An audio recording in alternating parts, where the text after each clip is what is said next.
Hey guys, right now I'm outside with this basket because I want to collect some Japanese maple tree seeds. So usually the best time to collect Japanese maple seeds is usually before they fall from the tree. Now I might be just a little late to this, but I'll still get a good amount. As you can see, I have a ton of seeds all over this tree. I can get them. So I collected as many Japanese maple seeds as I could reach, possibly. I'm gonna leave many of them on the tree. Eventually they'll fall down on their own, but for now we got our own selection. Now I wanted to get some from the Katsura, but it looks like this year I don't see any seeds on it, so I don't think I can collect any. And as for the seeds on the first flame, they're really high up there.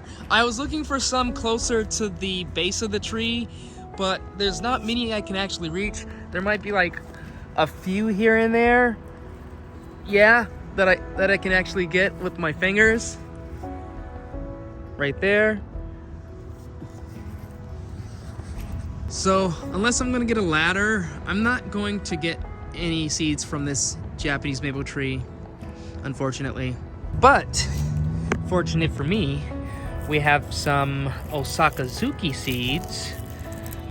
Now I noticed this year there were some Osakazukis that came up with these from this tree. So I got high hopes.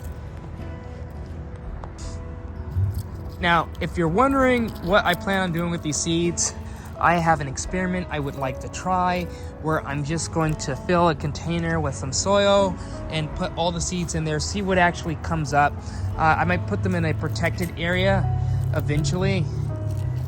So we'll see how that turns out. All right, look how many seeds we got so far. There's plenty in there, but we're gonna keep going. Although I will say some years I just don't get any seeds, if not very little amounts of seeds on certain Japanese maple trees. So it's nice to see when they do come up or come out.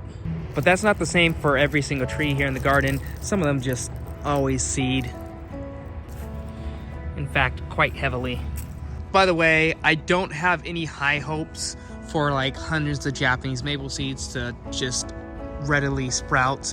In fact, I'll be happy with 20 of them sprouting, as they do have bad germination rates, and even afterward it's even harder for them to survive on from then on.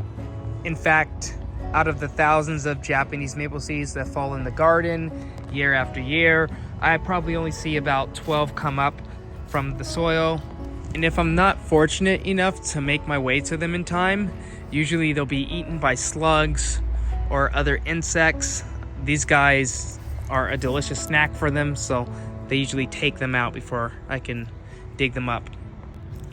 Who knows, maybe by the end of this we might have our own special variety of Japanese maple tree all to ourselves, especially since I'm taking from some of my special varieties. So this looks like it's about enough seeds. We have hundreds and hundreds of seeds in here of different varieties. It's going to be interesting to see what comes up, seeing as to how they do have low germination rates. The plan is I'm going to get a pot, fill it with some soil, lightly cover the seeds, and kind of leave them outdoors, but in a protected area, and keep constant watch on it. Unfortunately, we're going to have to do it in another video because it's starting to get dark out here, and I want to make sure I have enough time to distribute these seeds evenly. But all right guys, I'm gonna bring these indoors and then come back out the next day and kind of pot them up, and we'll track that journey